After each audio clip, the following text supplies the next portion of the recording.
30 soal TKA Bahasa Indonesia SMP, resmi dari Pusmendik, Pusat Asesmen Pendidikan Indonesia. Berapa yang bisa kamu jawab? Soal nomor 1. Teks ulasan 1. Pantai Glagah. Pantai Glagah di Kulon Progo adalah pantai unik di selatan Yogyakarta. Pasir hitamnya memberi kesan eksotis yang berbeda dari pantai lainnya. Deburan ombak besar menciptakan harmoni alam yang memukau. Ombak menghantam pemecah gelombang seolah alam sedang memainkan orkestra megah. Laguna di sisi timur pantai menjadi alternatif wisata untuk keluarga. Akses menuju pantai cukup mudah dari pusat kota. Fasilitas seperti area parkir, warung makan, dan tempat bersantai tersedia dengan baik. Saat senja, Pantai Glagah menjelma menjadi panggung cahaya dengan semburat jingga yang menenangkan. Namun, pengunjung tidak disarankan berenang karena ombaknya ganas. Beberapa sudut pantai juga tampak kurang terawat. Sampah terlihat sebagai noda di kanvas alam. Meski begitu, Pantai Glagah tetap menawarkan ketenangan dan keindahan. Kosakata yang menggambarkan keserasian suara deburan alam pada teks ulasan ke-1 ditunjukkan pada frasa A. Alternatif wisata, B. Kanvas alam, C. Panggung cahaya, D. Harmoni alam.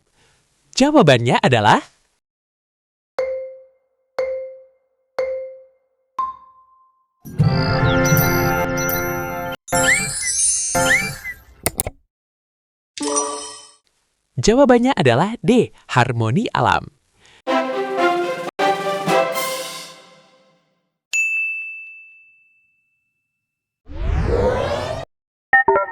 Pembahasan soal. Pertanyaan tersebut menanyakan kosakata yang menggambarkan keserasian suara deburan alam dengan kata kunci berupa keserasian suara dan deburan alam yang mengarahkan pemahaman pada bunyi yang selaras. Dalam teks terdapat kalimat, deburan ombak besar menciptakan harmoni alam yang memukau.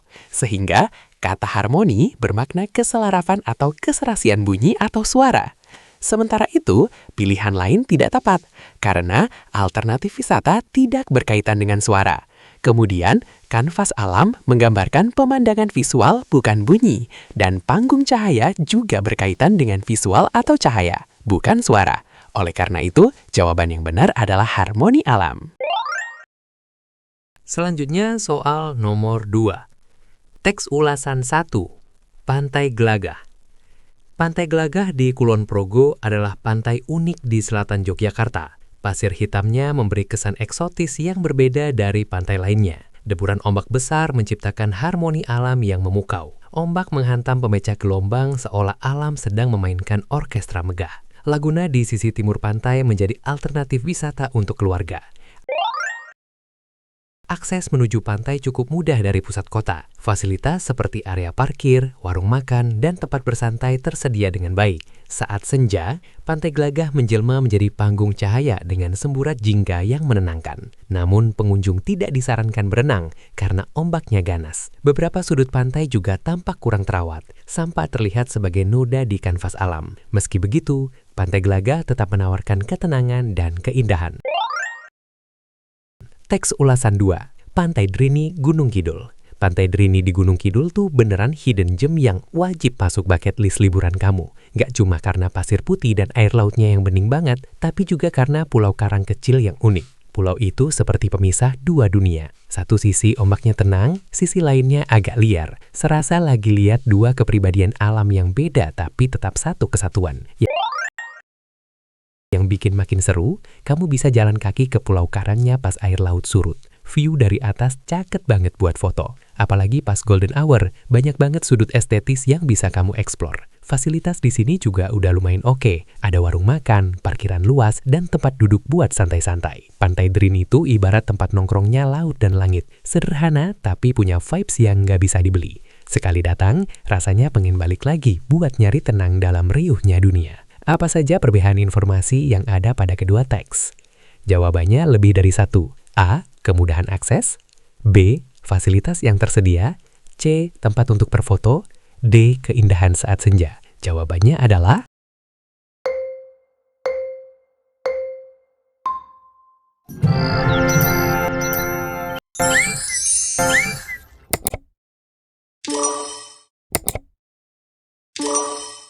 Jawabannya adalah A dan C benar.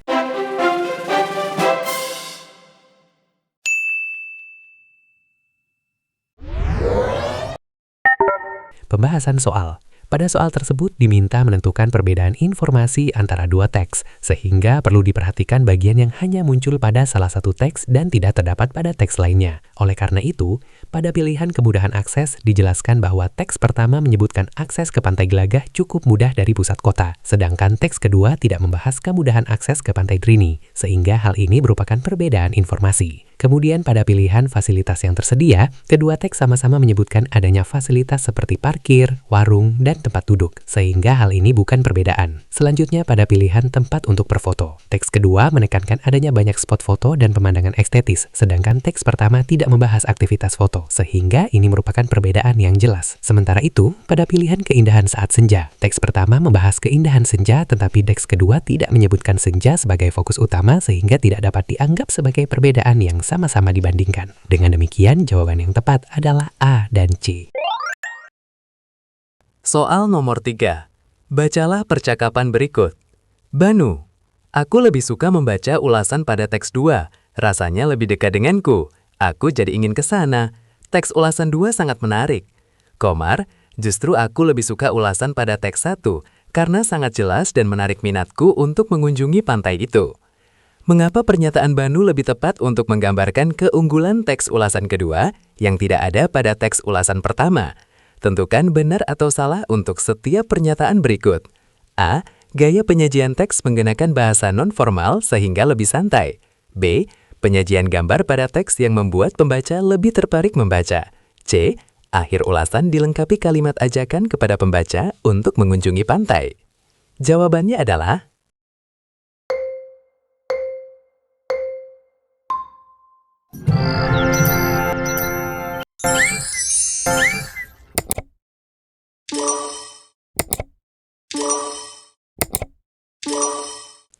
Jawabannya adalah A benar, B salah, dan C salah.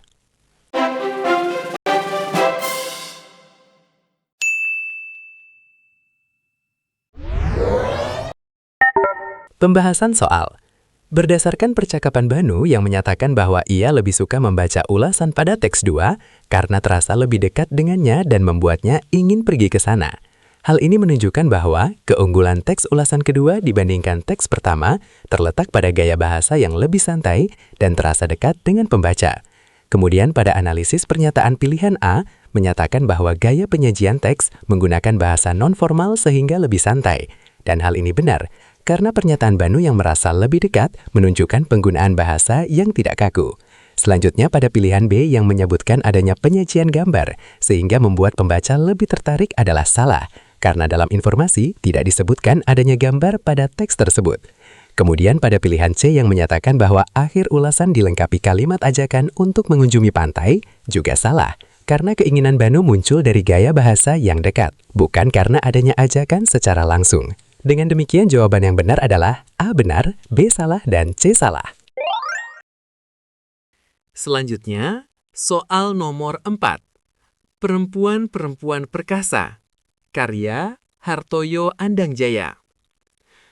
Perempuan-perempuan yang membawa bakul di pagi buta, dari manakah mereka? Ke stasiun kereta mereka datang dari bukit-bukit desa sebelum pelit kereta bagi terjaga. Sebelum hari bermula dalam pesta kerja.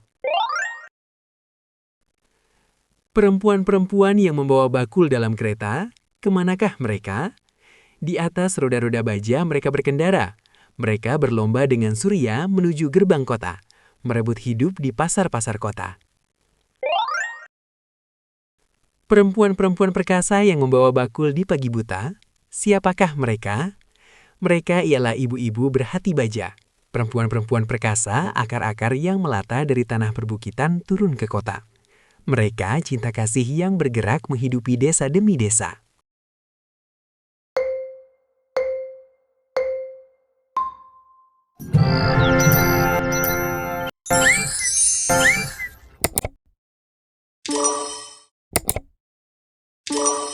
Jawabannya adalah B dan D. Benar.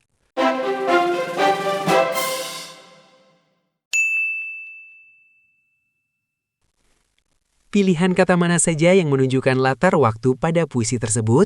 Jawabannya yang benar dapat lebih dari satu. A. Bukit-bukit desa. B. Sebelum hari bermula. C. Akar-akar yang melata. D. Berlomba dengan surya. Jawabannya adalah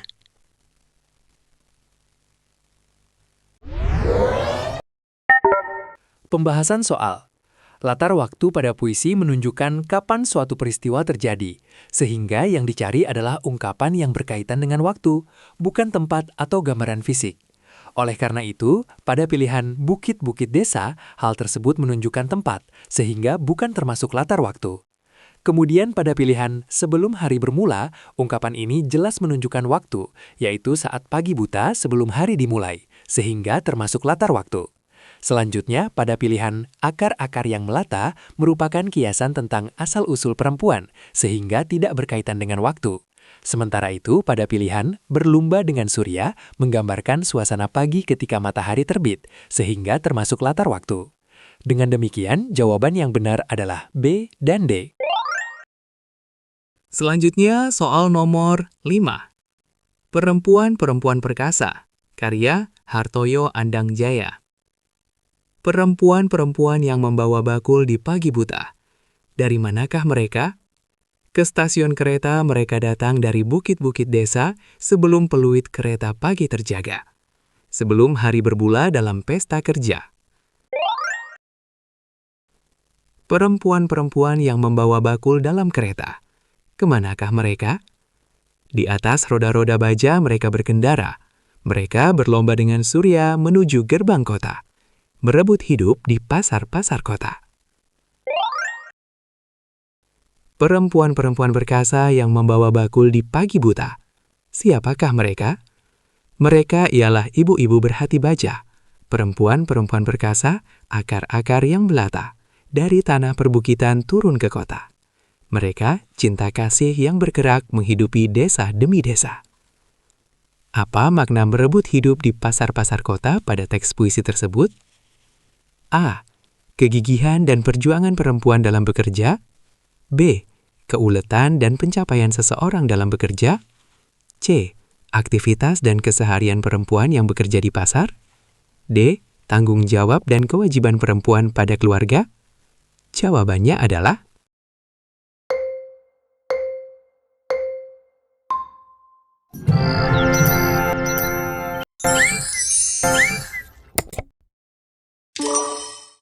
Jawabannya adalah A.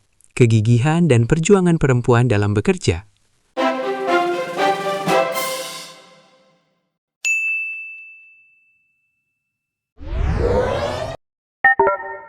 Pembahasan soal frasa merebut hidup di pasar-pasar kota pada puisi menggambarkan perjuangan perempuan untuk bertahan hidup sekaligus mencari penghidupan dengan penekanan pada kata merebut yang menunjukkan kegigihan usaha keras dan semangat dalam menghadapi tantangan sehari-hari. Oleh karena itu, pada pilihan kegigihan dan perjuangan perempuan dalam bekerja merupakan jawaban yang tepat karena sesuai dengan makna frasa tersebut. Kemudian pada pilihan keuletan dan pencapaian seseorang dalam bekerja tidak tepat karena bersifat lebih umum dan tidak menekankan perjuangan hidup di pasar. Selanjutnya, pada pilihan aktivitas dan keseharian perempuan yang bekerja di pasar juga kurang tepat karena hanya menggambarkan kegiatan tanpa menonjolkan unsur perjuangan. Sementara itu, pada pilihan tanggung jawab dan kewajiban perempuan pada keluarga tidak sesuai karena tidak secara langsung tercermin dalam frasa tersebut. Dengan demikian, jawaban yang benar adalah A. Kegigihan dan perjuangan perempuan dalam bekerja. soal nomor 6. Perempuan-perempuan perkasa. Karya Hartoyo Andangjaya. Perempuan-perempuan yang membawa bakul di pagi buta. Dari manakah mereka? Ke stasiun kereta mereka datang dari bukit-bukit desa sebelum peluit kereta pagi terjaga. Sebelum hari bermula dalam pesta kerja. Perempuan-perempuan yang membawa bakul dalam kereta. Kemanakah mereka? Di atas roda-roda baja mereka berkendara. Mereka berlomba dengan surya menuju gerbang kota. Merebut hidup di pasar-pasar kota. Perempuan-perempuan perkasa yang membawa bakul di pagi buta. Siapakah mereka? Mereka ialah ibu-ibu berhati baja, perempuan-perempuan perkasa, akar-akar yang melata dari tanah perbukitan turun ke kota. Mereka cinta kasih yang bergerak, menghidupi desa demi desa. Setelah membaca puisi tersebut, 3 murid berpendapat sebagai berikut. Dina, wah ternyata banyak perempuan hebat ya. Mereka bekerja penuh semangat. Mira, iya mereka rela bangun pagi-pagi untuk bekerja. Tika, tapi kasihan ya mereka pasti lelah setelah seharian bekerja. Pendapat siapa yang tepat untuk menggambarkan suasana haru yang muncul setelah membaca puisi tersebut? Tentukan setuju atau tidak setuju untuk setiap pernyataan berikut berdasarkan teks. A. Dina, karena menunjukkan kekagumannya kepada para perempuan yang bekerja. B. Mira, karena pendapatnya juga senada dengan pendapat yang disampaikan Dina. C. Tika, karena pendapatnya menunjukkan rasa empati terhadap perempuan pekerja. Jawabannya adalah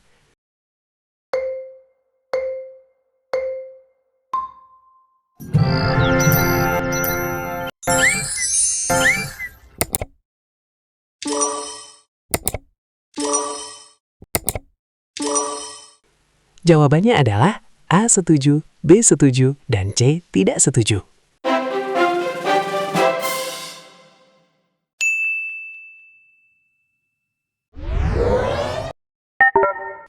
Pembahasan soal. Puisi perempuan-perempuan perkasa menekankan kegigihan, semangat, dan kehebatan perempuan pekerja, sehingga menimbulkan rasa kagum dan inspirasi pada pembaca, serta menghadirkan suasana haru yang muncul dari kekaguman terhadap perjuangan mereka. Oleh karena itu, pada pendapat Dina yang menunjukkan kekaguman kepada para perempuan yang bekerja, hal tersebut sesuai dengan suasana haru, sehingga dapat disetujui. Kemudian pada pendapat Mira yang juga menekankan semangat perempuan, hal ini sejalan dengan kekaguman yang muncul dari puisi, sehingga juga dapat disetujui. Sementara itu, pada pendapat Tika yang lebih menekankan rasa kasihan atau empati tidak sesuai dengan suasana haru yang dimaksud, karena puisi lebih menonjolkan kekaguman, bukan belas kasihan. Dengan demikian, jawaban yang benar adalah A setuju, B setuju, dan C tidak setuju. Selanjutnya, soal nomor 7. Babi rusa, hewan unik dari Sulawesi. Mengenal babi rusa. Indonesia punya banyak flora dan fauna yang unik. Salah satunya adalah babi rusa. Hewan ini hanya bisa ditemukan di Pulau Sulawesi dan sekitarnya. Babi rusa adalah jenis babi liar yang hidup di hutan tropis, terutama di sekitar sungai, sumber air, rawa, dan kubangan air. Tempat hidup dan makanan. Babi rusa hidup di hutan hujan dataran rendah di Pulau Sulawesi, seperti di Togean, Sulu, dan Buru. Mereka suka makan buah-buahan, umbi-umbian seperti kilo, tunas globa, dan rebung. Selain itu, mereka juga makan rumput, daun, dan kadang-kadang mencari ulat atau cacing di lubang pohon yang sudah busuk. Ciri-ciri unik babi rusa. Jantan punya ciri khas yang sangat unik. 2 taring besar yang menembus kulit moncongnya, lalu melengkung ke belakang sampai di depan matanya. Ukuran taring ini bisa mencapai 30 cm. Pada betina, taring ini jauh lebih pendek atau tidak tumbuh mencuat seperti pada jantan. Selain itu, babi rusa nyaris tidak memiliki rambut pada tubuhnya, kecuali di sepanjang tulang belakang dan ujung ekor. Kulit mereka tebal, keras, dan kasar, dengan keriput di sekitar wajah, telinga, dan leher. Babi rusa sering mengeluarkan suara khas yang terdengar seperti suiriri, suiririri. Babi rusa masuk kategori hewan terancam punah, karena perburuan dan alih fungsi lahan hutan menjadi pertanian. Apa jenis umbi-umbian yang menjadi makanan babi rusa? Jawaban benar lebih dari 1. A. Kilo, B. Rebung, C. Ulat, D. Tunas globa. Jawabannya adalah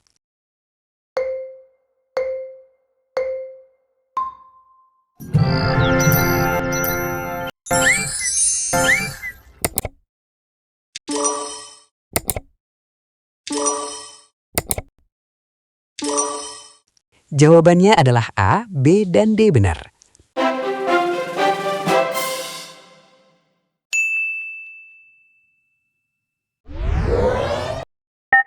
Pembahasan soal.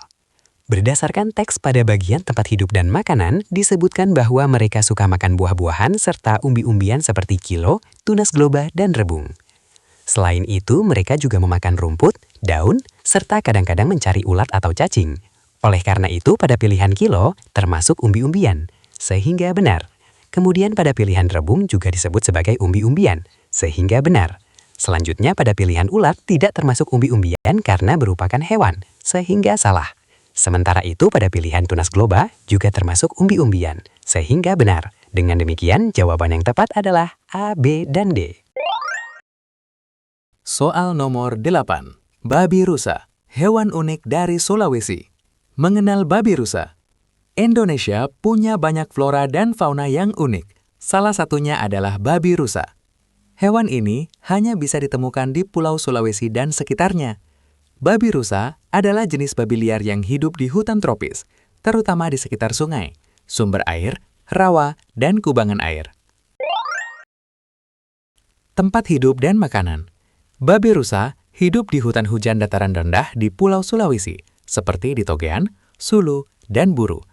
Mereka suka makan buah-buahan, umbi-umbian seperti kilo, tunas, globa, dan rebung. Selain itu, mereka juga makan rumput, daun, dan kadang-kadang mencari ulat atau cacing di lubang pohon yang sudah busuk. Ciri-ciri unik babi rusa. Jantan punya ciri khas yang sangat unik. 2 taring besar yang menembus kulit moncongnya lalu melengkung ke belakang sampai di depan matanya. Ukuran taring ini bisa mencapai 30 cm. Pada betina, taring ini jauh lebih pendek atau tidak tumbuh mencuat seperti pada jantan. Selain itu, babi rusa nyaris tidak memiliki rambut pada tubuhnya kecuali di sepanjang tulang belakang dan ujung ekor. Kulit mereka tebal, keras, dan kasar dengan keriput di sekitar wajah, telinga, dan leher. Babi rusa sering mengeluarkan suara khas yang terdengar seperti suwiri, suwirili. Babi rusa masuk kategori hewan terancam punah karena perburuan dan alih fungsi lahan hutan menjadi pertanian. Babi rusa adalah hewan unik yang ditemukan di Pulau Sulawesi. Pernyataan mana yang mendukung kalimat tersebut? Tentukan jawaban benar atau salah untuk setiap pernyataan. A. Babi rusa betina di Pulau Sulawesi memiliki taring seperti babi rusa jantan. B. Babi rusa hidup di hutan hujan dataran rendah di Pulau Sulawesi. C. Babi rusa di Pulau Sulawesi memiliki suara yang sangat khas. Jawabannya adalah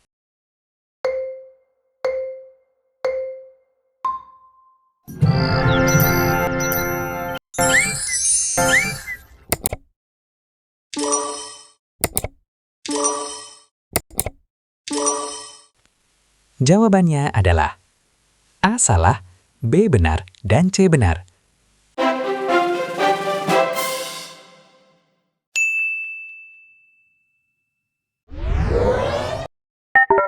Pembahasan soal.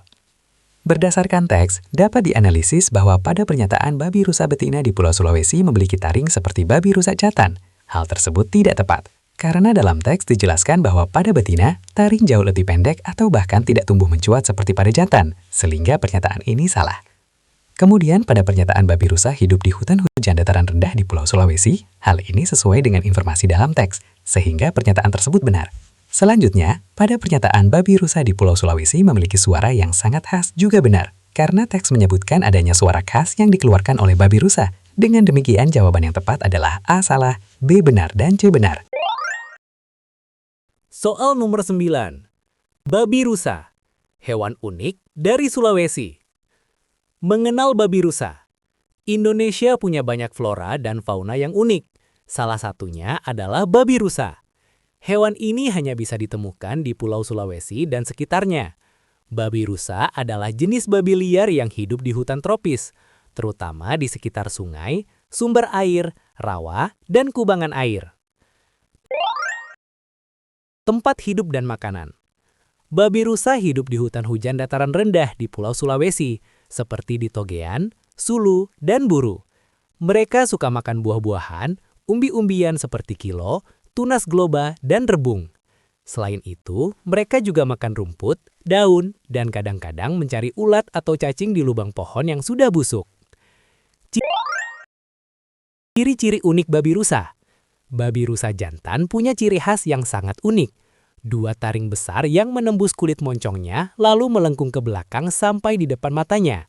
Ukuran taring ini bisa mencapai 30 cm. Pada betina, taring ini jauh lebih pendek atau tidak tumbuh mencuat seperti pada jantan.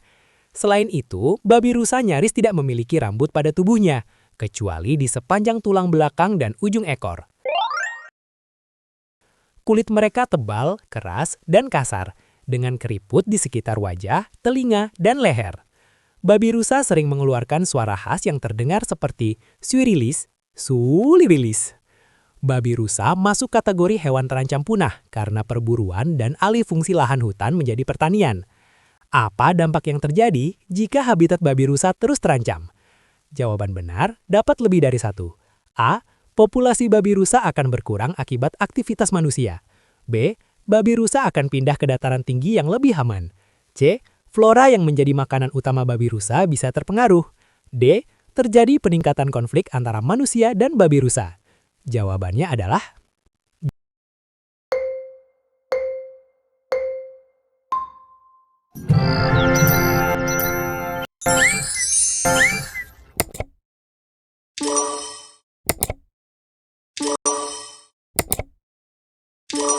Jawabannya adalah A, C, dan D benar.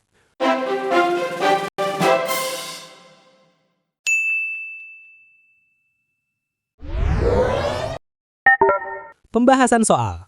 Berdasarkan teks disebutkan bahwa babi rusa termasuk hewan terancam punah akibat perburuan serta alih fungsi lahan hutan menjadi pertanian.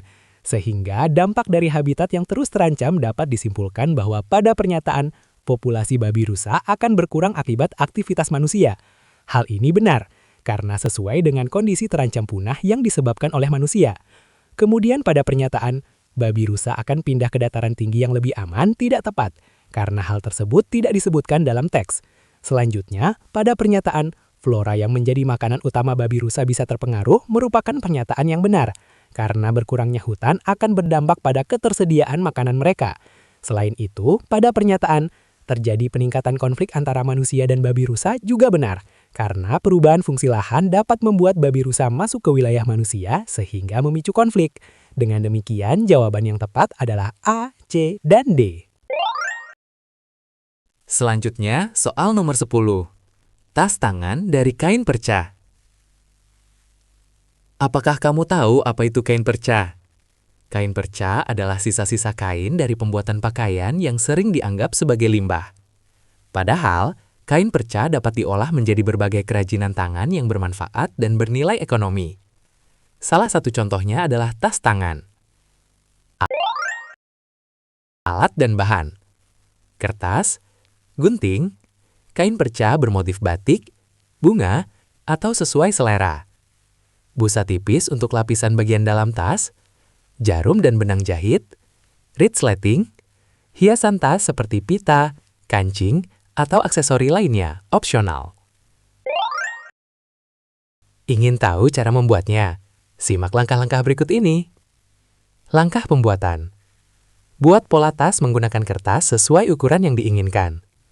Potong kain perca sesuai ukuran yang dibutuhkan. Jahit potongan kain perca hingga menyatu dan membentuk lembar kain. Letakkan pola tas di atas kain, lalu potong kain mengikuti pola tersebut.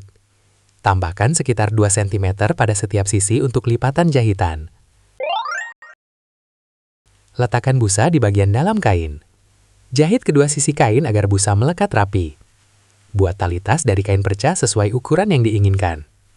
Jahit tali tas tadi pada bagian tas yang sudah dilapisi busa. Pasang resleting pada bagian atas tas, kamu memasang resleting dengan menjahitnya. Tambahkan hiasan agar tas terlihat lebih menarik. Kalau tidak ada, juga tidak apa-apa. Tas tangan dari kain perca siap digunakan. Benda apa saja yang digunakan sebagai alat dalam teks tersebut? Jawaban benar dapat lebih dari satu. A. Resleting, B. Gunting, C. Jarum, D. Busa tipis. Jawabannya adalah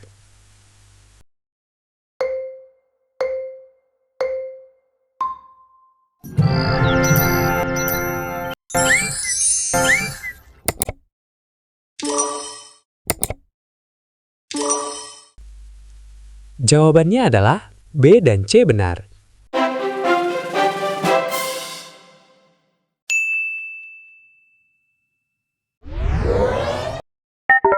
Pembahasan soal.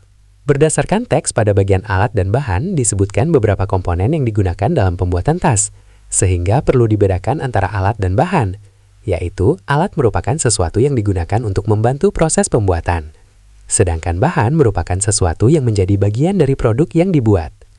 Oleh karena itu, pada pilihan resleting, termasuk bahan karena menjadi bagian dari tas, sehingga tidak termasuk alat. Kemudian pada pilihan gunting, termasuk alat karena digunakan untuk memotong bahan.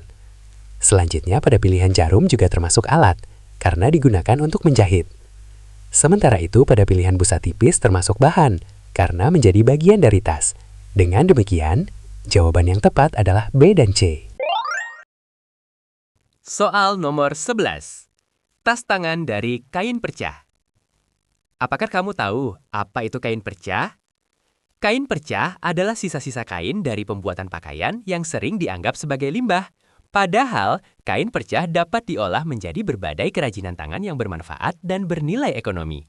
Salah satu contohnya adalah tas tangan. Alat dan bahan. Kertas, gunting, kain percah bermotif batik, bunga, atau sesuai selera. Busa tipis untuk lapisan bagian dalam tas, jarum dan benang jahit, resleting, hiasan tas seperti pita, kancing, atau aksesori lainnya, opsional. Ingin tahu cara membuatnya? Simak langkah-langkah berikut ini. Langkah pembuatan. Buat pola tas menggunakan kertas sesuai ukuran yang diinginkan. Potong kain percah sesuai ukuran yang dibutuhkan. Jahit potongan kain percah hingga menyatu dan membentuk lembar kain. Letakkan pola tas di atas kain, lalu potong kain mengikuti pola tersebut. Tambahkan sekitar 2 cm pada setiap sisi untuk lipatan jahitan. Letakkan busa di bagian dalam kain. Jahit kedua sisi kain agar busa melekat rapi. Buat tali tas dari kain percah sesuai ukuran yang diinginkan. Jahit tali tas tadi pada bagian tas yang sudah dilapisi busa. Pasang resleting pada bagian atas tas, kamu memasang resleting dengan menjahitnya. Tambahkan hiasan agar tas terlihat lebih menarik. Kalau tidak ada, juga tidak apa-apa. Tas tangan dari kain percah siap digunakan. Kata manakah yang menunjukkan bahwa kain percah masih bisa diolah? Jawaban benar dapat lebih dari 1. A. Bermanfaat. B. Siap digunakan. C. Bernilai ekonomi. D. Lebih menarik. Jawabannya adalah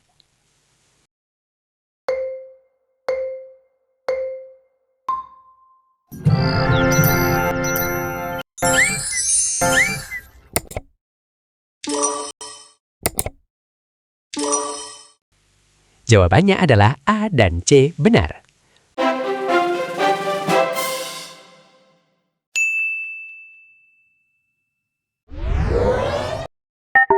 Pembahasan soal. Berdasarkan teks, frasa kain percah dapat diolah menjadi berbagai kerajinan tangan yang bermanfaat dan bernilai ekonomi, menunjukkan bahwa kain percah masih bisa digunakan atau diolah menjadi barang yang berguna. Oleh karena itu, pada pilihan bermanfaat, pernyataan ini benar karena menandakan hasil olahan kain percah dapat dipakai atau berguna. Kemudian, pada pilihan siap digunakan tidak tepat karena hal ini berkaitan dengan tas yang sudah jadi, bukan kain percah yang masih bisa diolah. Selanjutnya, pada pilihan bernilai ekonomi, pernyataan ini benar karena kain percah dapat diolah menjadi produk yang memiliki nilai jual. Sementara itu, pada pilihan lebih menarik tidak sesuai karena terkait dengan hasil akhir tas, bukan kain percah mentah. Sehingga jawaban yang benar adalah A dan C. Selanjutnya, soal nomor 12. Tas tangan dari kain percah. Apakah kamu tahu apa itu kain percah? Kain percah adalah sisa-sisa kain dari pembuatan pakaian yang sering dianggap sebagai limbah. Padahal, kain percah dapat diolah menjadi berbagai kerajinan tangan yang bermanfaat dan bernilai ekonomi. Salah satu contohnya adalah tas tangan. Alat dan bahan. Kertas, gunting, kain percah bermotif batik, bunga, atau sesuai selera. Busa tipis untuk lapisan bagian dalam tas, jarum dan benang jahit, resleting, hiasan tas seperti pita, kancing, atau aksesoris lainnya opsional. Ingin tahu cara membuatnya? Simak langkah-langkah berikut ini. Langkah pembuatan. Buat pola tas menggunakan kertas sesuai ukuran yang diinginkan. Potong kain percah sesuai ukuran yang dibutuhkan. Jahit potongan kain percah hingga menyatu dan membentuk lembar kain. Letakkan pola tas di atas kain, lalu potong kain mengikuti pola tersebut. Tambahkan sekitar 2 cm pada setiap sisi untuk lipatan jahitan. Letakkan busa di bagian dalam kain. Jahit kedua sisi kain agar busa melekat rapi. Buat tali tas dari kain perca sesuai ukuran yang diinginkan. Jahit tali tas tadi pada bagian tas yang sudah dilapisi busa. Pasang resleting pada bagian atas tas. Kamu memasang resleting dengan menjahitnya. Tambahkan hiasan agar tas terlihat lebih menarik. Kalau tidak ada, juga tidak apa-apa. Tas tangan dari kain perca siap digunakan. Apa yang mungkin terjadi jika busa tidak diletakkan di dalam kain? A. Tas akan menjadi lebih berat. B. Tas menjadi kurang empuk. C. Tas tidak bisa digunakan. D. Tas akan mudah rusak. Jawabannya adalah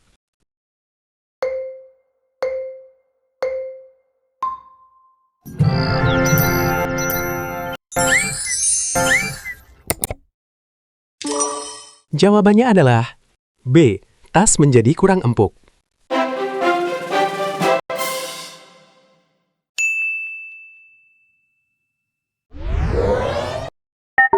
Pembahasan soal. Berdasarkan teks dijelaskan bahwa busa diletakkan di bagian dalam kain dan dijahit agar melekat rapi. Sehingga fungsi busa adalah memberikan lapisan empuk pada tas sehingga tas lebih nyaman dan terlihat rapi. Oleh karena itu, jika busa tidak diletakkan maka pada pilihan, tas akan menjadi lebih berat. Salah, karena busa justru ringan. Kemudian pada pilihan tas menjadi kurang empuk, benar, karena fungsi utama busa adalah membuat tas empuk. Selanjutnya pada pilihan, tas tidak bisa digunakan. Salah, karena tas tetap bisa digunakan, hanya terasa kurang empuk. Dan pada pilihan, tas akan mudah rusak juga salah, karena kekuatan tas tetap terjaga oleh jahitan kain, sehingga jawaban yang tepat adalah B, tas menjadi kurang empuk. Soal nomor 13. Pelari terakhir. Lomba maraton di kotaku biasanya diadakan setiap musim panas. Semua jalan raya yang dilalui para pelari akan ditutup. Hanya ambulans yang bisa melintas.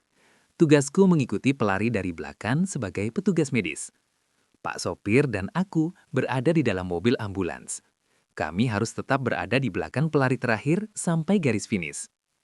Tanda memulai maraton terdengar. Para pelari terdepan mulai menjauh dari pandangan kami. Mataku tertuju pada wanita berbaju putih longgar dan celana biru. "Pak, lihatlah itu," kataku sambil menunjuk wanita tersebut di depan kami. Kami sadar bahwa dia akan menjadi pelari terakhir. Rambutnya beruban, postur tubuhnya tidak lagi tegap, dan kakinya sedikit pincang. Berjalan pun sudah tampak sulit. Pak sopir dan aku memperhatikan wanita itu. Kami akan bergerak maju sedikit, lalu berhenti menjaga jarak darinya. Kemudian kami maju lagi untuk terus mengikuti langkahnya. Aku ingin menghentikannya, namun pada saat yang sama, aku juga berdoa agar dia terus maju. Akhirnya, dia menjadi satu-satunya pelari yang tersisa. Air mataku mengalir karena aku merasa terharu dan kagum pada keberaniannya. Sorak-sorai penonton sudah tidak terdengar lagi. Namun seorang pria berdiri sendirian dengan bangga menunggu kedatangan pelari terakhir. Ia memegang salah satu ujung pita kertas yang terikat pada tiang. Pelan-pelan pelari terakhir melintasi garis finish tersebut. Kedua ujung pita kertas itu berkibar di belakangnya. Aku tidak tahu nama wanita itu, tetapi sejak saat itu dia menjadi bagian dari kehidupanku. Bagi wanita itu, maraton bukanlah tentang mengalahkan orang lain atau memenangkan piala. Ini tentang menyelesaikan apa yang sudah dimulainya. Saat kesulitan hidup melanda, aku teringat kepadanya. Seorang pria berdiri di garis finish saat pelari terakhir melintas. Apa yang dilakukan pria itu? A. Berdiri menunggu kedatangan mobil ambulans. B. Menyaksikan perjuangan para pelari maraton. C. Mengikuti pelari terakhir dari belakang. D. Memegang ujung pita kertas yang diikat ke tiang. Jawabannya adalah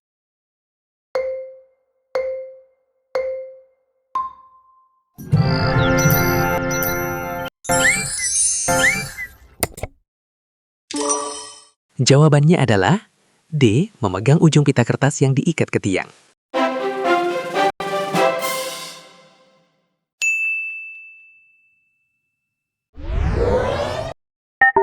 Pembahasan soal.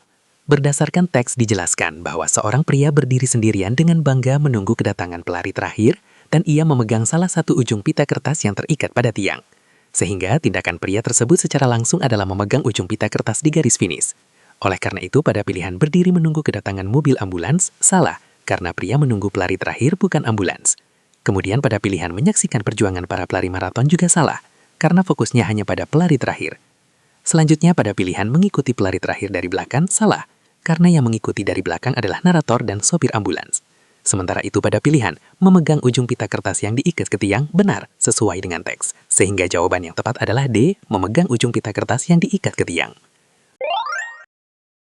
Soal nomor 14. Pelari terakhir. Lomba maraton di kotaku biasanya diadakan setiap musim panas. Semua jalan raya yang dilalui para pelari akan ditutup. Hanya ambulans yang bisa melintas. Tugasku mengikuti pelari dari belakang sebagai petugas medis. Pak sopir dan aku berada di dalam mobil ambulans. Kami harus tetap berada di belakang pelari terakhir sampai garis finish. Tanda memulai maraton terdengar. Para pelari terdepan mulai menjauh dari pandangan kami. Mataku tertuju pada wanita berbaju putih longgar dan celana biru. "Pak, lihatlah itu," kataku sambil menunjuk wanita tersebut di depan kami. Kami sadar bahwa dia akan menjadi pelari terakhir. Rambutnya beruban, postur tubuhnya tidak lagi tegap dan kakinya sedikit pincang. Berjalan pun sudah tampak sulit. Pak sopir dan aku memperhatikan wanita itu. Kami akan bergerak maju sedikit, lalu berhenti menjaga jarak darinya. Kemudian kami maju lagi untuk terus mengikuti langkahnya. Aku ingin menghentikannya, namun pada saat yang sama aku juga berdoa agar dia terus maju. Akhirnya dia menjadi satu-satunya pelari yang tersisa. Air mataku mengalir karena aku merasa terharu dan kagum pada keberaniannya. Sorak-sorai penonton sudah tidak terdengar lagi. Namun, seorang pria berdiri sendirian dengan bangga menunggu kedatangan pelari terakhir. Lama memegang salah satu ujung pita kertas yang terikat pada tiang. Pelan-pelan, pelari terakhir melintasi garis finish tersebut. Kedua ujung pita kertas itu berkibar di belakangnya. Aku tidak tahu nama wanita itu, tetapi sejak saat itu dia menjadi bagian dari kehidupanku. Bagi wanita itu, maraton bukanlah tentang mengalahkan orang lain atau memenangkan piala. Ini tentang menyelesaikan apa yang sudah dimulainya. Saat kesulitan hidup melanda, aku teringat kepadanya. Dalam cerita ada seorang wanita tua yang ikut berlomba. Bagaimana sikap tokoh aku setelah mengetahuinya? A. Terharu melihat perjuangan wanita tua yang memiliki kondisi terbatas.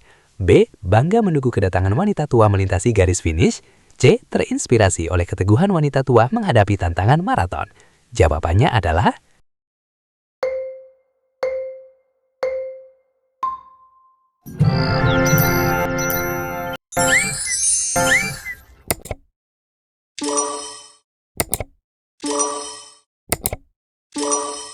Jawabannya adalah A benar, B salah, C benar.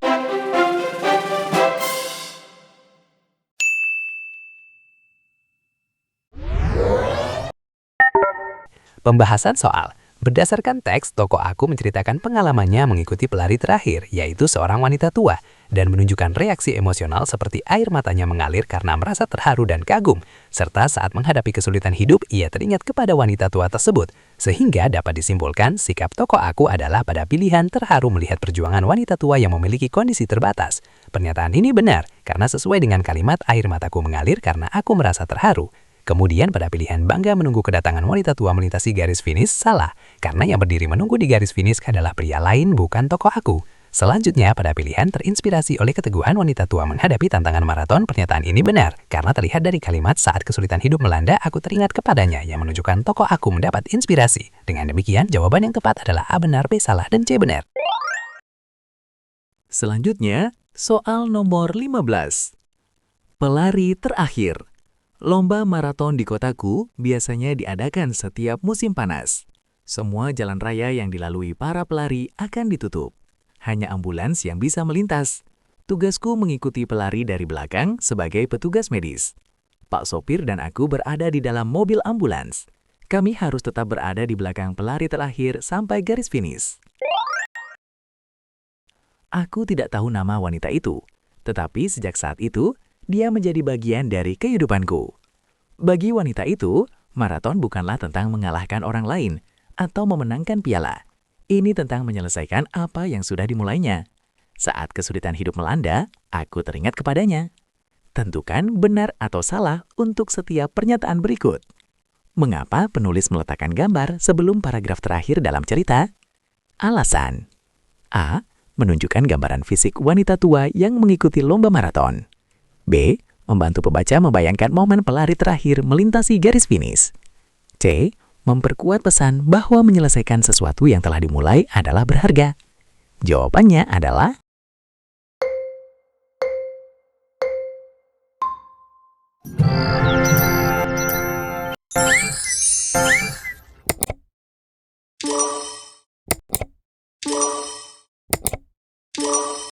Jawabannya adalah A salah, B benar, C benar.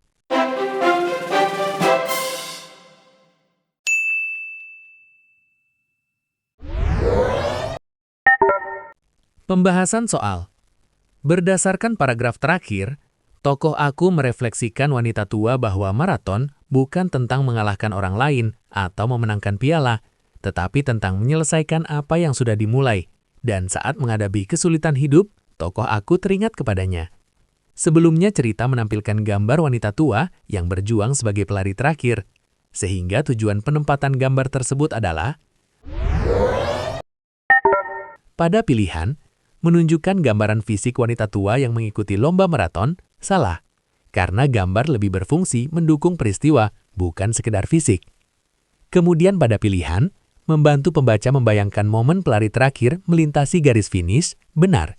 Karena gambar memperkuat visualisasi pembaca saat wanita tua mencapai garis finish. Dan pada pilihan, memperkuat pesan bahwa menyelesaikan sesuatu yang telah dimulai adalah berharga, juga benar. Karena gambar menekankan perjuangan dan nilai penyelesaian sesuai pesan moral cerita. Dengan demikian, jawaban yang tepat adalah A salah, B benar, dan C benar. Soal nomor 16. Laporan observasi kehidupan tradisional dan alam di Desa Baduy. Desa Baduy terletak di Kabupaten Lebak, Banten. Desa ini memiliki komunitas adat yang lestari. Mereka hidup sederhana dan harmonis dengan alam. Tradisi ini masih dipertahankan hingga saat ini. Masyarakat Baduy terbagi menjadi dua kelompok, yaitu Baduy Dalam dan Baduy Luar. Keduanya masih memegang teguh adat istiadat dan filosofi leluhur. Masyarakat Baduy Dalam tinggal di wilayah yang lebih terpencil. Mereka tidak terpengaruh oleh teknologi modern. Kehidupan mereka diatur dengan adat yang ketat. Pakaian khas yang digunakan terbuat dari bahan alami. Pola hidup mereka juga mengikuti prinsip-prinsip keberlanjutan ekosistem. Pertanian organik menjadi salah satu cara mereka menjaga kelestarian alam. Alam merupakan sumber daya utama bagi kehidupan mereka. Kelompok Baduy Luar lebih terbuka terhadap pengaruh luar, namun mereka tetap menjaga nilai-nilai adat. Mereka rutin melaksanakan upacara adat seperti sedekah bumi. Upacara ini menjadi bentuk rasa syukur atas hasil pertanian. Hal ini juga dilakukan untuk menjaga hubungan harmonis antara manusia dan alam. Masyarakat Baduy memiliki tradisi yang kaya dan unik. Namun kawasan ini menghadapi berbagai tantangan. Pembangunan yang pesat mulai mengancam kelestarian alam sekitar. Selain itu, eksploitasi sumber daya alam di sekitar wilayah Baduy semakin meningkat. Banyak pihak yang tertarik mengakses sumber daya alam tersebut. Hal ini beresiko merusak keseimbangan budaya dan lingkungan mereka. Istilah eksploitasi dalam paragraf keempat bermakna A. Pemanfaatan berlebihan yang dapat merusak lingkungan. B. Perlindungan budaya masyarakat Baduy yang telah rusak. C. Pengelolaan sumber daya alam yang mengancam lingkungan. D. Penggunaan sumber daya alam secara terbatas namun beresiko. Jawabannya adalah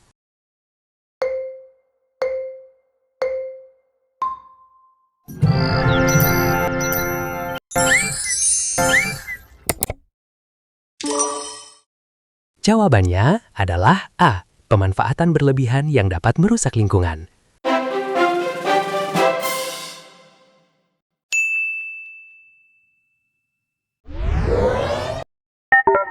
Pembahasan soal, berdasarkan paragraf keempat disebutkan bahwa eksploitasi sumber daya alam di sekitar wilayah Baduy semakin meningkat. Banyak pihak yang tertarik mengakses sumber daya alam tersebut, dan hal ini beresiko merusak keseimbangan budaya dan lingkungan. Sehingga dari konteks teks dapat disimpulkan bahwa eksploitasi berarti pemanfaatan sumber daya alam secara berlebihan, yang bisa merusak lingkungan dan budaya lokal. Oleh karena itu, pada pilihan, pemanfaatan berlebihan yang dapat merusak lingkungan benar, karena sesuai konteks teks. Kemudian pada pilihan perlindungan budaya masyarakat Baduy yang telah rusak salah, karena eksploitasi justru mengancam, bukan melindungi. Selanjutnya pada pilihan pengelolaan sumber daya alam yang mengancam lingkungan salah, karena eksploitasi menekankan pemanfaatan berlebihan, bukan pengelolaan. Dan pada pilihan penggunaan sumber daya alam secara terbatas namun berisika tidak salah, karena eksploitasi bukan terbatas tetapi berlebihan, sehingga jawaban yang tepat adalah A, pemanfaatan berlebihan yang dapat merusak lingkungan. Selanjutnya, soal nomor 17. Laporan observasi. Kehidupan tradisional dan alam di Desa Baduy. Desa Baduy terletak di Kabupaten Lebak, Banten. Desa ini memiliki komunitas adat yang lestari. Mereka hidup sederhana dan harmonis dengan alam.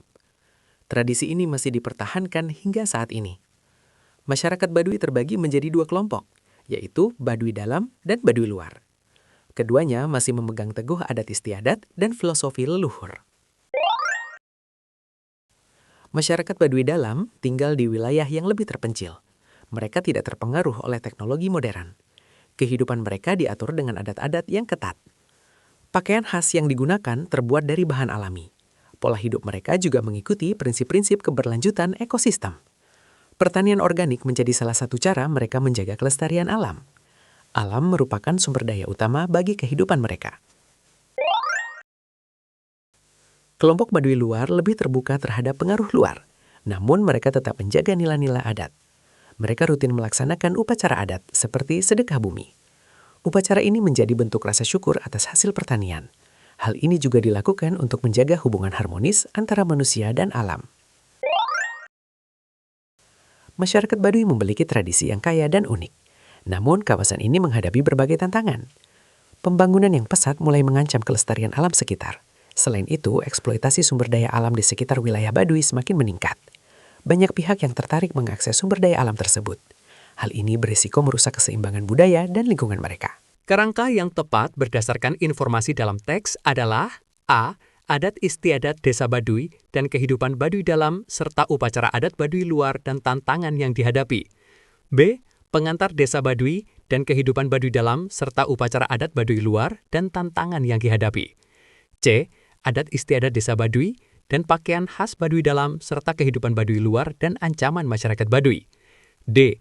Pengantar Desa Baduy dan pakaian khas Baduy Dalam serta upacara adat Baduy Luar dan ancaman masyarakat Baduy. Jawabannya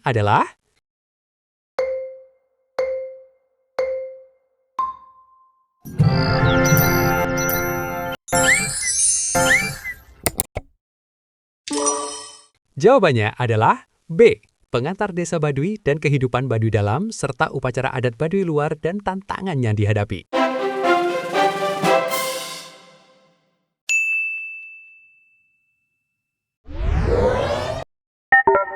Pembahasan soal. Berdasarkan urutan informasi yang disampaikan dalam teks, paragraf pertama memperkenalkan Desa Baduy, letak, komunitas, dan pembagian kelompok, sehingga berfungsi sebagai pengantar. Kemudian paragraf kedua menjelaskan kehidupan Baduy Dalam, termasuk pola hidup, adat, dan pertanian organik. Selanjutnya, paragraf ketiga membahas kehidupan Baduy Luar, terutama upacara adat dan hubungan dengan alam. Dan paragraf keempat menyebutkan tantangan yang dihadapi masyarakat Baduy, seperti pembangunan dan eksploitasi alam oleh karena itu. Kerangka teks yang tepat adalah pengantar Desa Baduy, kemudian kehidupan Baduy Dalam, kemudian upacara adat Baduy Luar, kemudian tantangan yang dihadapi, sehingga jawaban yang benar adalah B. Pengantar Desa Baduy dan kehidupan Baduy Dalam, serta upacara adat Baduy Luar dan tantangan yang dihadapi. Soal nomor 18. Laporan observasi. Kehidupan tradisional dan alam di Desa Baduy. Desa Baduy terletak di Kabupaten Lebak, Banten. Desa ini memiliki komunitas adat yang lestari. Mereka hidup sederhana dan harmonis dengan alam. Tradisi ini masih dipertahankan hingga saat ini. Masyarakat Baduy terbagi menjadi 2 kelompok, yaitu Baduy Dalam dan Baduy Luar. Keduanya masih memegang teguh adat istiadat dan filosofi leluhur. Masyarakat Baduy Dalam tinggal di wilayah yang lebih terpencil. Mereka tidak terpengaruh oleh teknologi modern. Kehidupan mereka diatur dengan aturan adat yang ketat. Pakaian khas yang digunakan terbuat dari bahan alami. Pola hidup mereka juga mengikuti prinsip-prinsip keberlanjutan ekosistem. Pertanian organik menjadi salah satu cara mereka menjaga kelestarian alam. Alam merupakan sumber daya utama bagi kehidupan mereka. Kelompok Baduy luar lebih terbuka terhadap pengaruh luar, namun mereka tetap menjaga nilai-nilai adat. Mereka rutin melaksanakan upacara adat seperti sedekah bumi. Upacara ini menjadi bentuk rasa syukur atas hasil pertanian. Hal ini juga dilakukan untuk menjaga hubungan harmonis antara manusia dan alam. Masyarakat Baduy memiliki tradisi yang kaya dan unik. Namun, kawasan ini menghadapi berbagai tantangan. Pembangunan yang pesat mulai mengancam kelestarian alam sekitar. Selain itu, eksploitasi sumber daya alam di sekitar wilayah Baduy semakin meningkat. Banyak pihak yang tertarik mengakses sumber daya alam tersebut. Hal ini beresiko merusak keseimbangan budaya dan lingkungan mereka. Paragraf 2 dan 3 membahas pelestarian adat dan lingkungan masyarakat Baduy. Bagaimana hubungan isi kedua paragraf tersebut dengan paragraf 4? Jawaban benar lebih dari satu. A. Pembangunan pesat mengancam keberlanjutan alam dan budaya. B. Penggunaan sumber daya alam yang berlebihan bisa membahayakan. C. Masyarakat di wilayah Baduy berpotensi mengancam kelestarian alam. D. Upaya pelestarian menghadapi tantangan dari faktor eksternal. Jawabannya adalah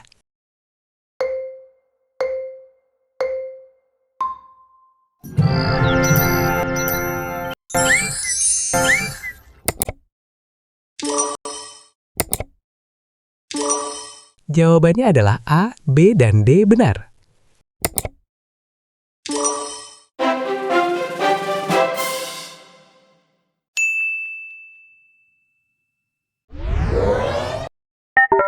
Pembahasan soal. Berdasarkan analisis, paragraf 2-3 menjelaskan upaya pelestarian adat dan lingkungan oleh masyarakat Baduy dalam dan luar, termasuk pertanian organik dan upacara adat untuk menjaga harmoni dengan alam. Sedangkan paragraf 4 menyebutkan tantangan yang mengancam pelestarian tersebut, seperti pembangunan pesat dan eksploitasi sumber daya alam oleh pihak luar. Oleh karena itu, hubungan isi paragraf 2-3 dengan paragraf 4 adalah bahwa pembangunan pesat mengancam keberlanjutan alam dan budaya. Penggunaan sumber daya alam yang berlebihan bisa membahayakan, dan upaya pelestarian menghadapi tantangan dari faktor eksternal. Pernyataan bahwa masyarakat di wilayah Baduy berpotensi mengancam kelestarian alam salah, karena ancaman justru berasal dari pihak luar. Oleh karena itu, jawaban yang benar adalah A, B, dan D. Soal nomor 19. Bola bekel Dinda. Sarah baru pulang sekolah. Ia berniat menuju ke kamar. Di ruang keluarga, terlihat Mama sedang asyik mengobrol dengan Tante Mira.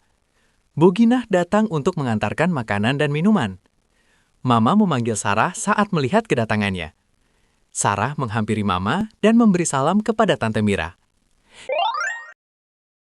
"Kak Sarah!" Tiba-tiba Dinda, anak Tante Mira memanggilnya. Gadis kelas 5 SD itu tersenyum lebar. "Kak Sarah, ayo temani aku main bekel," ajak Dinda. "Bekel?" tanya Sarah sambil mengernyitkan dahinya. "Kak Sarah sudah SMT tapi tidak tahu bekel?" Dinda balik bertanya.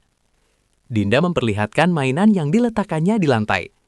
"Ini namanya bola bekel," jelas Dinda sambil mengambil satu bola karet kecil. "Nah, kalau yang ini namanya biji bekel." Tambahnya seraya meraup mainan kecil berbentuk unik yang terbuat dari logam.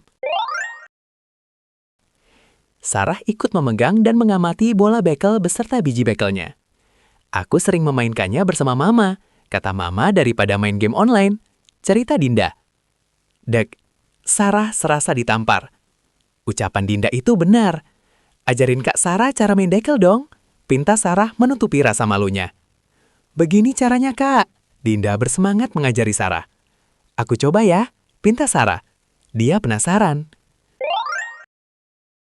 Pertama kali melontarkan bola bekel, Sarah sudah harus mengambilnya ke ruang tamu. Bola bekel itu menggelinding ke sana. Namun Sarah jadi makin penasaran dan mencoba terus walaupun gagal berkali-kali. Dinda bertepuk tangan menyemangati Sarah. "Susah juga ya," ujar Sarah. "Nanti lama-lama juga bisa, Kak," kata Dinda. Sarah berniat mencari informasi lebih jelas tentang permainan ini. Dia akan belajar main bekel sampai bisa.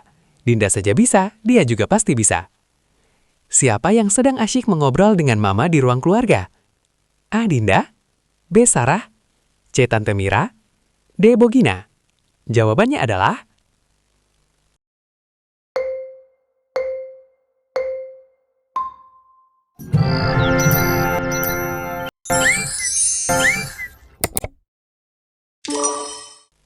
Jawabannya adalah C. Tante Mira.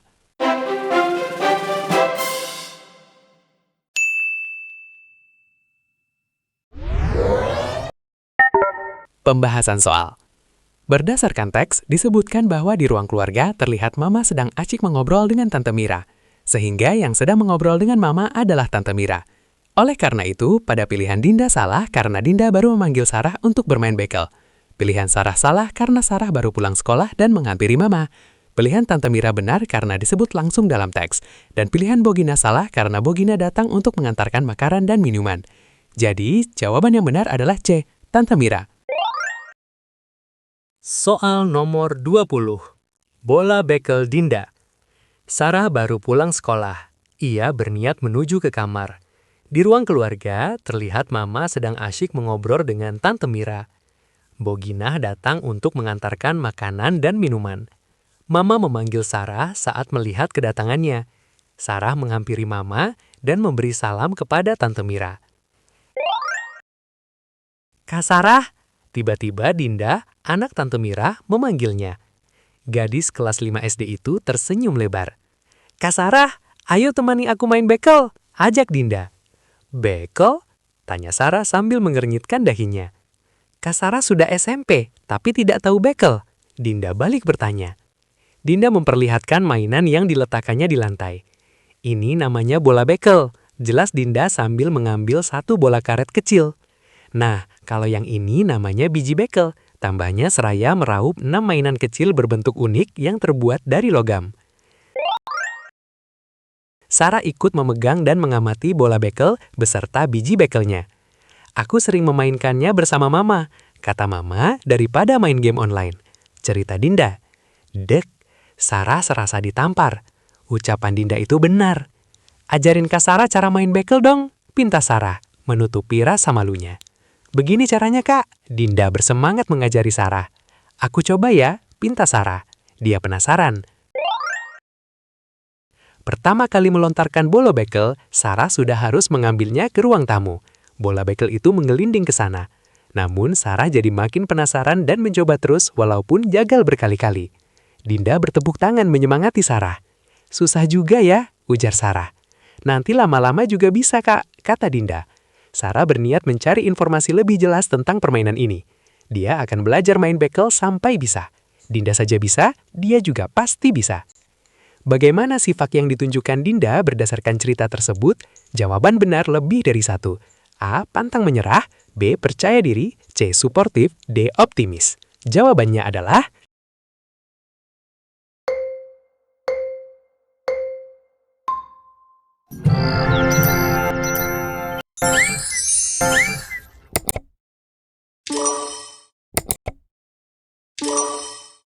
Jawabannya adalah B dan C benar.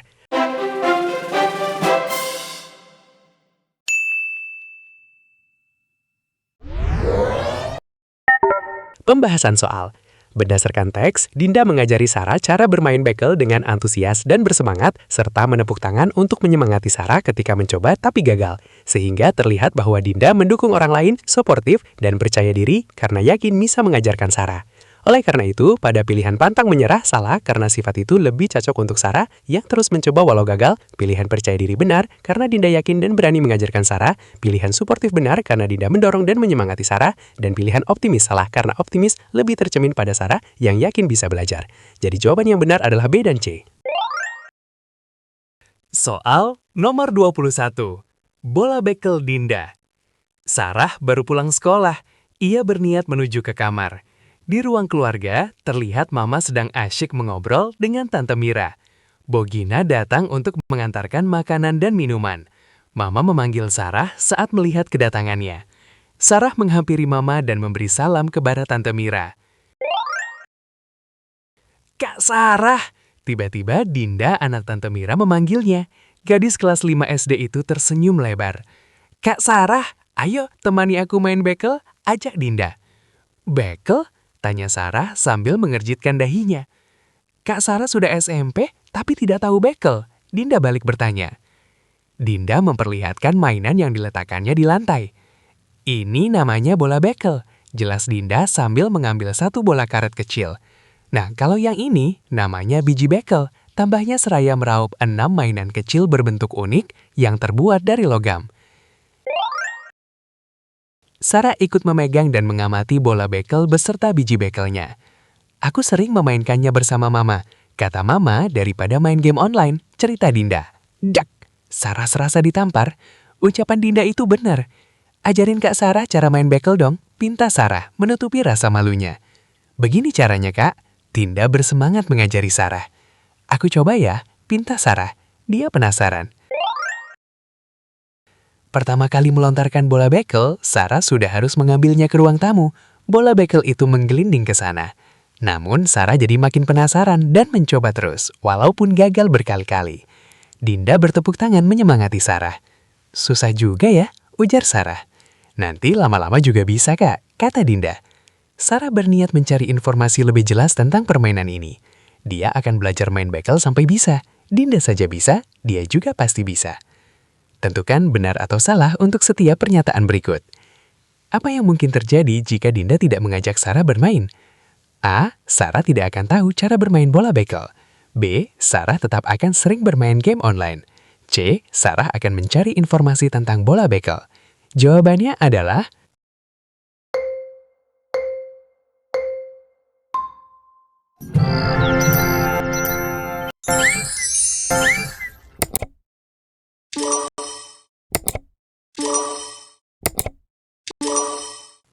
Jawabannya adalah A benar, B benar, dan C salah.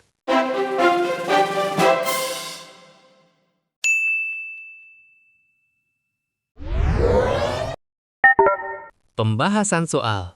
Berdasarkan teks, Dinda memperkenalkan dan mengajari Sarah cara bermain bola bekel. Sehingga jika Dinda tidak mengajak Sarah bermain, maka Sarah tidak akan tahu cara bermain bola bekel karena baru belajar dari Dinda. Selain itu, Sarah kemungkinan tetap akan sering bermain game online karena dalam cerita Dinda menyebutkan bermain bekel lebih baik daripada game online, sehingga tanpa ajakan Dinda, Sarah kemungkinan tetap bermain game online. Sementara itu, Sarah tidak akan mencari informasi tentang bola bekel karena motivasi itu muncul setelah Dinda mengajarinya. Dengan demikian, jawaban yang benar adalah A, benar, B, benar, dan C, salah. Soal nomor 22. Pidato pagi. Yang terhormat Bapak dan Ibu Guru, yang saya banggakan, murid-murid sekalian. Puji dan syukur kita panjatkan kepada Tuhan Yang Maha Esa. Kita dapat berkumpul dalam keadaan sehat di pagi ini. Bapak, Ibu Guru, dan murid-murid sekalian, saat ini kita hidup di era informasi. Informasi mudah diakses melalui internet dan media sosial. Namun, tidak semua informasi tersebut benar. Sebagian informasi tersebut disebut hoaks. Hoaks adalah informasi palsu yang menyesatkan. Hoaks dapat berbentuk teks, gambar, atau video. Judul hoaks biasanya bersifat provokatif. Tujuannya agar pembaca segera menyebarkannya. Penyebaran hoaks dapat merugikan banyak orang. Sebagai kepala sekolah, saya mengingatkan kita semua perlu literasi informasi. Literasi informasi berarti menilai informasi secara kritis. Kita semua harus memeriksa sumber informasi. Kita juga perlu membandingkan beberapa sumber terpercaya. Informasi belum jelas sebaiknya tidak disebarkan. Bersikap kritis adalah tanggung jawab kita bersama. Teknologi harus digunakan untuk menambah pengetahuan. Akhir kata saya sampaikan, mari bijak dalam bermedia sosial. Demikian pidato ini saya sampaikan. Semoga bisa menjadi perenungan untuk kita semua. Kepada siapakah pidato tersebut ditujukan? Jawaban benar lebih dari satu. A. Murid, B. Guru, C. Pembaca, D. Kepala sekolah. Jawabannya adalah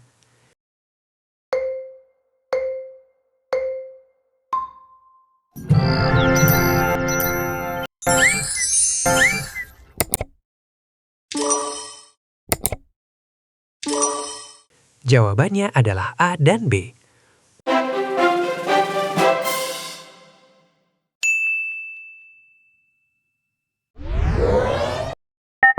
Pembahasan soal. Berdasarkan teks pidato, di awal disebutkan, yang terhormat Bapak dan Ibu Guru, yang saya banggakan murid-murid sekalian, sehingga pidato tersebut ditujukan langsung kepada guru dan murid. Dengan demikian, pilihan murid benar karena disebut secara langsung dalam pidato. Pilihan guru juga benar karena disebut langsung. Sementara pilihan pembaca salah karena tidak ada indikasi pidato ditujukan kepada pembaca, dan pilihan kepala sekolah salah karena pidato disampaikan oleh kepala sekolah, bukan ditujukan kepadanya. Jadi, jawaban yang tepat adalah A dan B. Soal nomor 23. Pidato pagi. Yang terhormat Bapak dan Ibu Guru, yang saya banggakan murid-murid sekalian. Puji dan syukur kita panjatkan kepada Tuhan Yang Maha Esa. Kita dapat berkumpul dalam keadaan sehat di pagi ini. Bapak, Ibu Guru, dan murid-murid sekalian, saat ini kita hidup di era informasi. Informasi mudah diakses melalui internet dan media sosial. Namun, tidak semua informasi tersebut benar. Sebagian informasi tersebut disebut hoax. Hoax adalah informasi palsu yang menyesatkan. Hoax dapat berbentuk teks, gambar, atau video. Judul hoax biasanya bersifat provokatif. Tujuannya agar pembaca segera menyebarkannya. Penyebaran hoax dapat merugikan banyak orang. Sebagai kepala sekolah, saya mengingatkan kita semua perlu literasi informasi. Literasi informasi berarti menilai informasi secara kritis. Kita semua harus memeriksa sumber informasi. Kita juga perlu membandingkan beberapa sumber terpercaya. Informasi belum jelas sebaiknya tidak disebarkan. Bersikap kritis adalah tanggung jawab kita bersama. Teknologi harus digunakan untuk menambah pengetahuan. Akhir kata saya sampaikan, mari bijak dalam bermedia sosial. Demikian pidato ini saya sampaikan. Semoga bisa menjadi perenungan untuk kita semua. Tentukan benar atau salah untuk setiap pernyataan berikut. Pesan apa yang ingin disampaikan melalui pidato tersebut? A. Kedisiplinan dalam menyebarkan berita dari berbagai media. B. Tanggung jawab sebagai pribadi dalam bermedia sosial. C. Kesadaran diri untuk memilah informasi dari dunia maya. Jawabannya adalah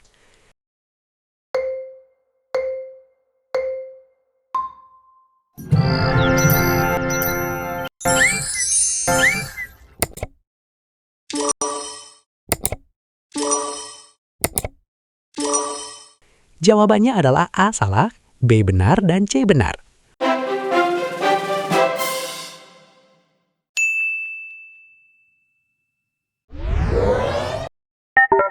Pembahasan soal. Berdasarkan teks pidato, pesan yang disampaikan menekankan pentingnya literasi informasi dengan menilai informasi secara kritis, memeriksa sumber, tidak menyebarkan informasi yang belum jelas, menggunakan teknologi untuk menambah pengetahuan, serta bersikap bijak dalam bermedia sosial. Oleh karena itu, pilihan kedisiplinan dalam menyebarkan berita dari berbagai media salah. Karena pidato lebih menekankan selektif dan kritis. Pilihan tanggung jawab sebagai pribadi dalam bermedia sosial benar. Karena pidato menekankan tanggung jawab semua orang dalam bermedia sosial. Dan pilihan kesadaran diri untuk memilah informasi dari dunia maya benar. Karena pidato mendorong literasi informasi dan memeriksa sumber sebelum menyebarkan. Jadi, jawaban yang benar adalah A salah, B benar, dan C benar. Soal nomor 24. Pidato pagi. Yang terhormat Bapak dan Ibu Guru, yang saya banggakan murid-murid sekalian. Puji dan syukur kita panjatkan kepada Tuhan Yang Maha Esa. Kita dapat berkumpul dalam keadaan sehat di pagi ini. Bapak, Ibu Guru, dan murid-murid sekalian, saat ini kita hidup di era informasi. Informasi mudah diakses melalui internet dan media sosial. Namun, tidak semua informasi tersebut benar. Sebagian informasi tersebut disebut hoax. Hoax adalah informasi palsu yang menyesatkan. Hoax dapat berbentuk teks, gambar, atau video. Judul hoax biasanya bersifat provokatif. Tujuannya agar pembaca segera menyebarkannya. Penyebaran hoax dapat merugikan banyak orang. Sebagai kepala sekolah, saya mengingatkan kita semua perlu literasi informasi. Literasi informasi berarti menilai informasi secara kritis.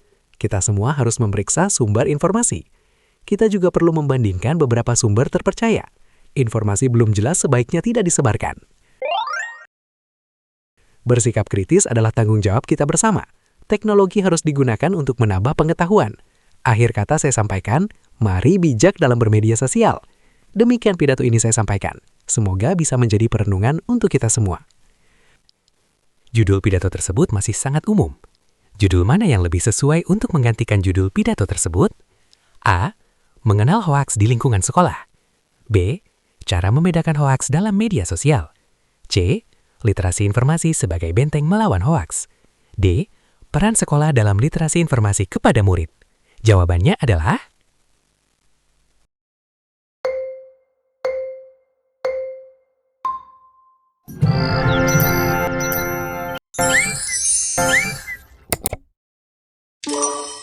Jawabannya adalah C.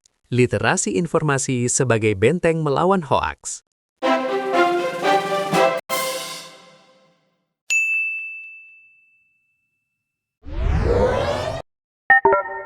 Pembahasan soal.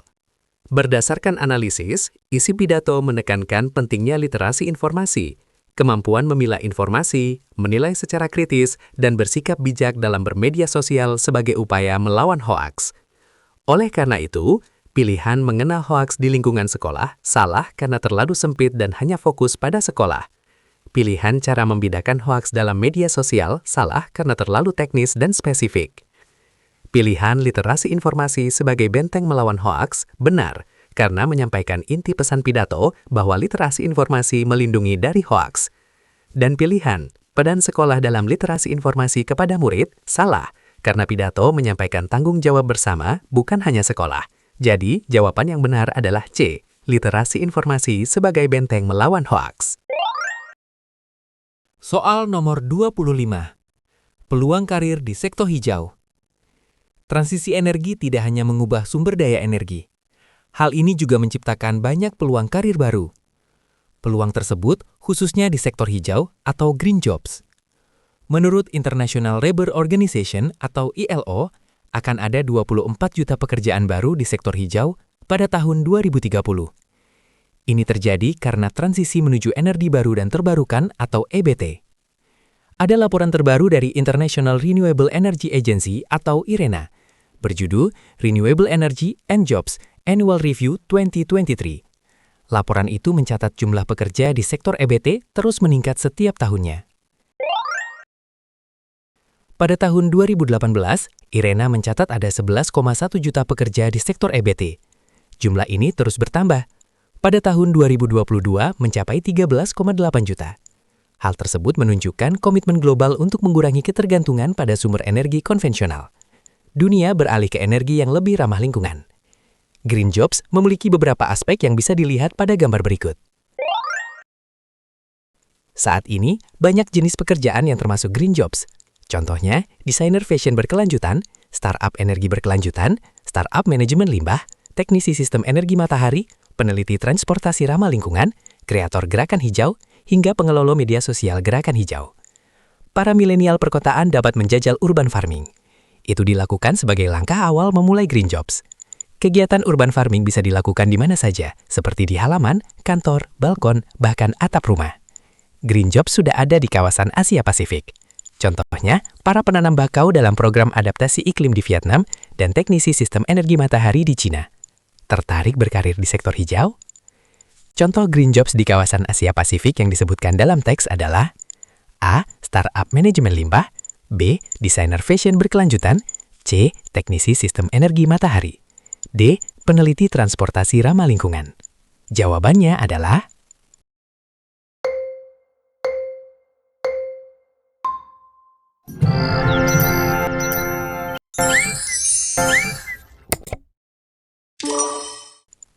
Jawabannya adalah C. Teknisi sistem energi matahari.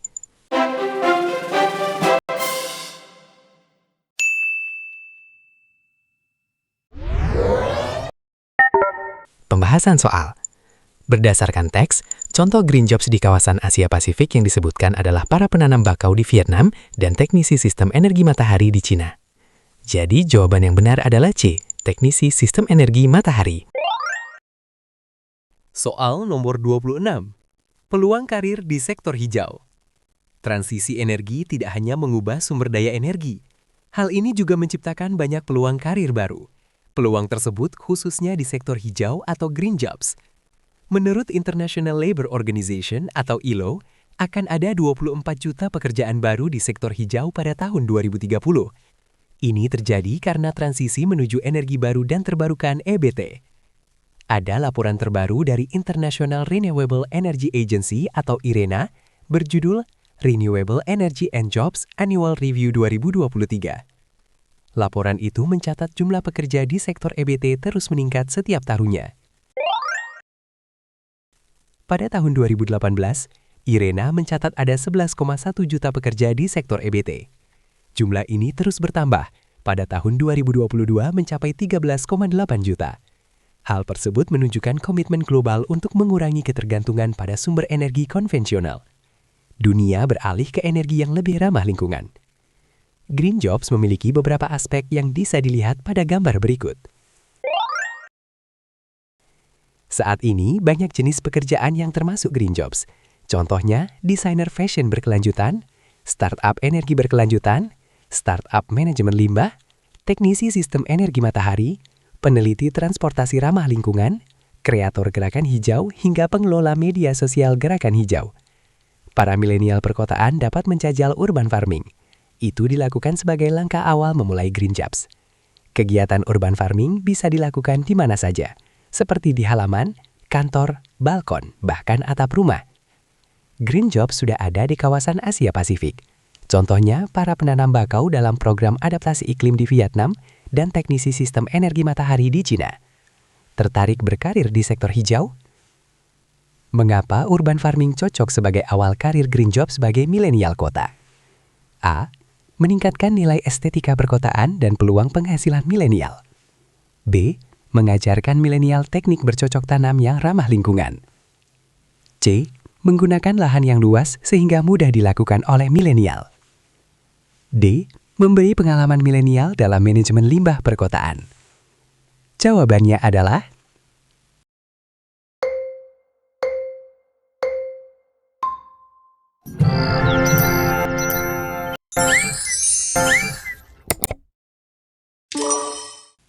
Jawabannya adalah B. Mengajarkan milenial teknik bercocok tanam yang ramah lingkungan.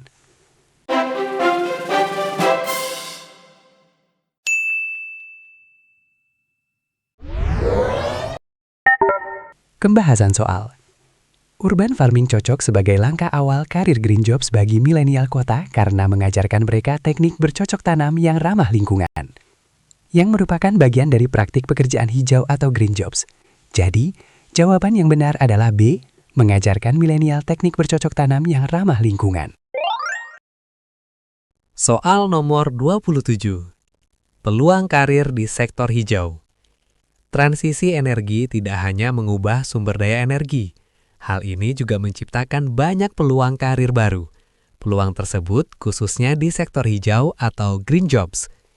Menurut International Labour Organization atau ILO, akan ada 24 juta pekerjaan baru di sektor hijau pada tahun 2030.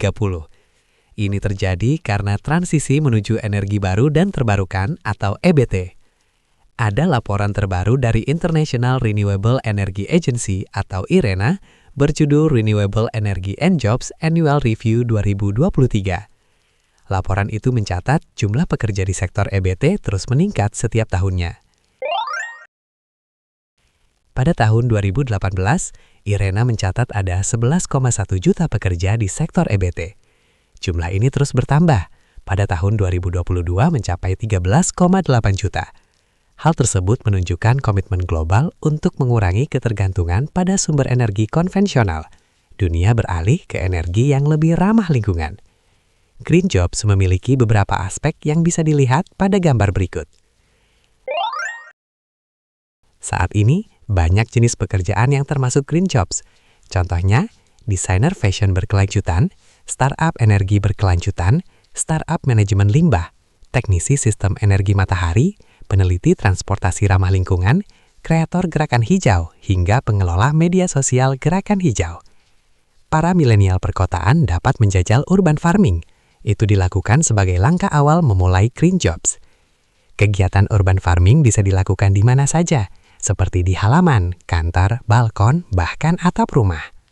Green Jobs sudah ada di kawasan Asia Pasifik. Contohnya para penanam bakau dalam program adaptasi iklim di Vietnam dan teknisi sistem energi matahari di Cina. Tertarik berkarir di sektor hijau? Apa yang membuat data dalam teks tersebut bisa dipercaya? A. Mencantumkan laporan spesifik dan tahun publikasi dari lembaga resmi ternama. B. Menyebutkan nama perusahaan besar yang terlibat dalam sektor energi terbarukan. C. Berasal dari pengalaman pribadi penulis yang sangat berpengalaman di bidangnya. D. Memuat wawancara dengan beberapa individu yang bekerja di sektor energi terbarukan. Jawabannya adalah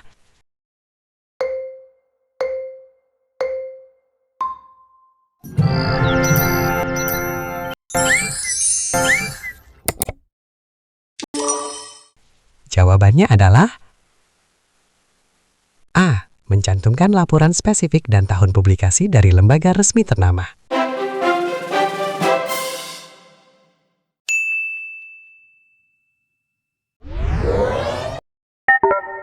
Pembahasan soal. Data dalam teks dapat dipercaya karena mencantumkan laporan spesifik beserta tahun publikasinya dari lembaga resmi ternama, yaitu International Labour Organization atau ILO dan International Renewable Energy Agency atau IRENA.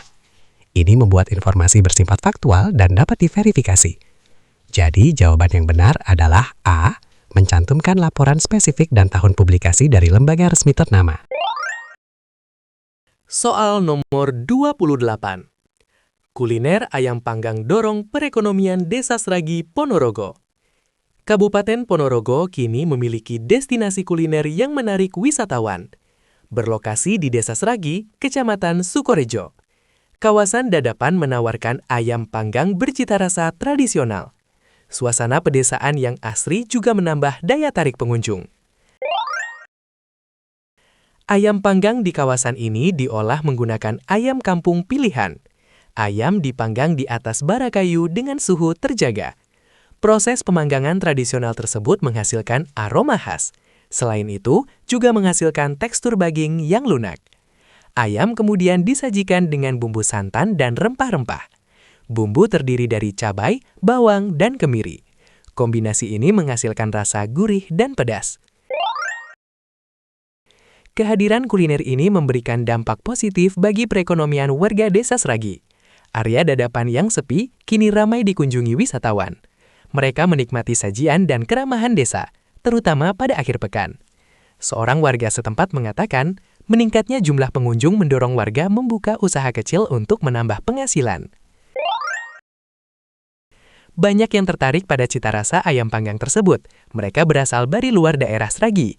Daging ayamnya mudah dikunyah dan bumbunya meresap, rasanya sangat kaya bumbu, ujar seorang pengunjung. Sajian ini dapat dinikmati oleh berbagai kalangan. Hal tersebut menunjukkan peran kuliner tradisional dalam mendukung perekonomian desa. Selain itu, menarik minat wisatawan untuk berkunjung.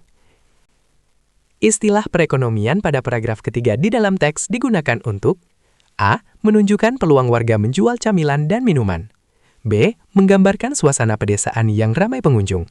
C. Menjelaskan dampak pusat kuliner terhadap pendapatan warga.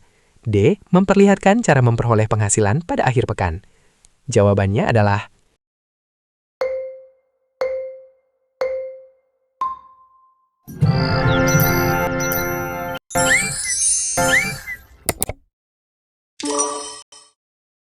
Jawabannya adalah C. Menjelaskan dampak pusat kuliner terhadap pendapatan warga.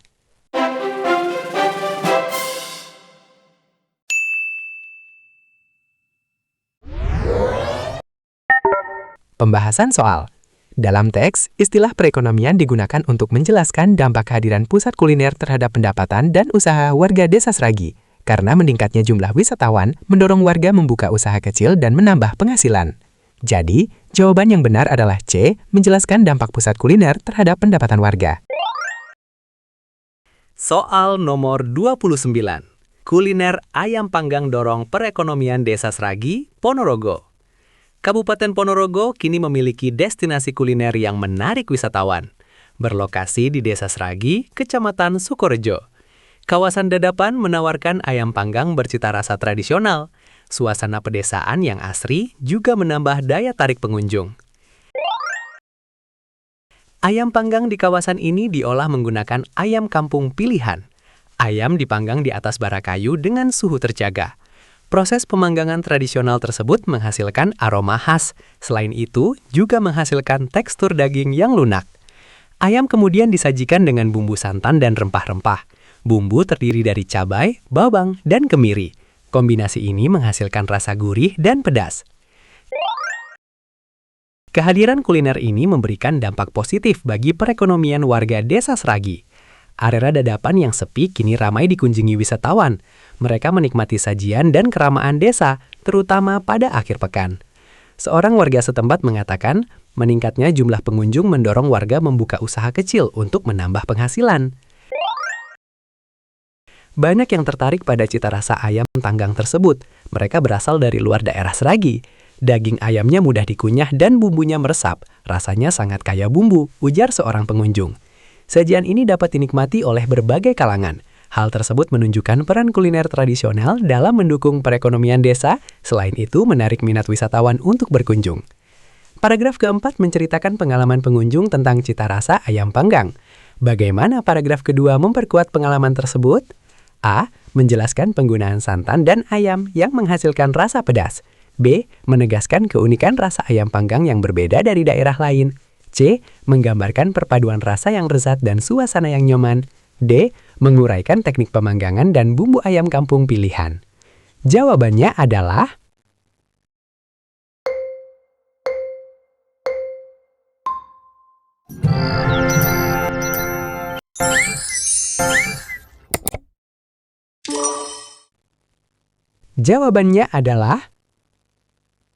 D. Menguraikan teknik pemanggangan dan bumbu ayam kampung pilihan.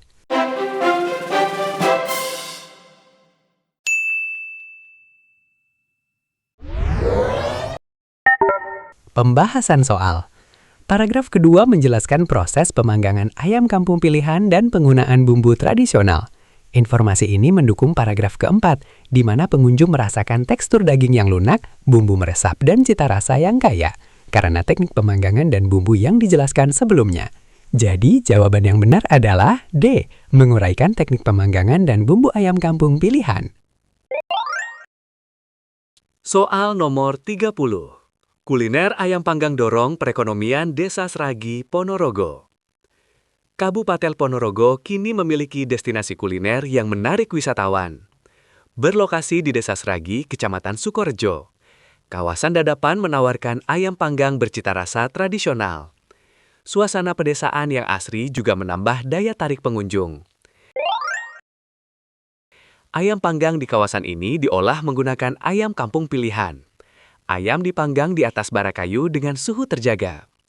Proses pemanggangan tradisional tersebut menghasilkan aroma khas. Selain itu juga menghasilkan tekstur daging yang lunak. Ayam kemudian disajikan dengan bumbu santan dan rempah-rempah. Bumbu terdiri dari cabai, bawang, dan kemiri. Kombinasi ini menghasilkan rasa gurih dan pedas. Kehadiran kuliner ini memberikan dampak positif bagi perekonomian warga Desa Seragi.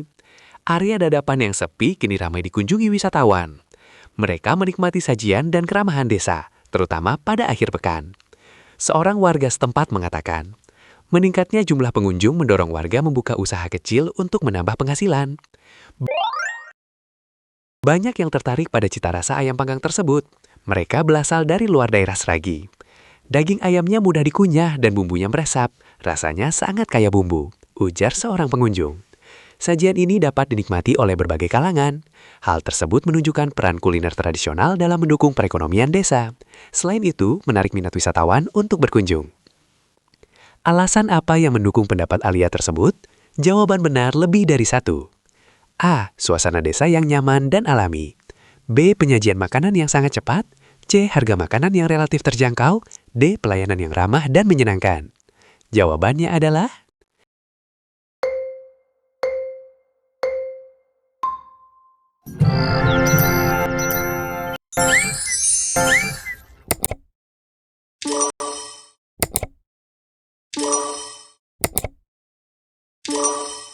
Jawabannya adalah A, C, dan D benar.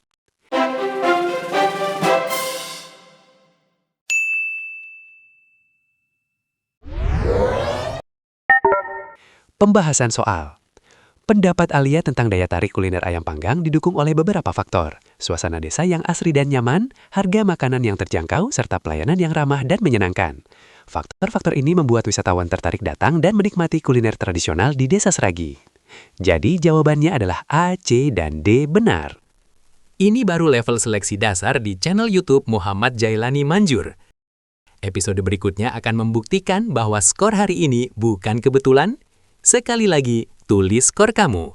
Karena besok kita naik level, dan hanya yang serius yang akan bertahan. Sampai jumpa. Wassalamualaikum warahmatullahi wabarakatuh.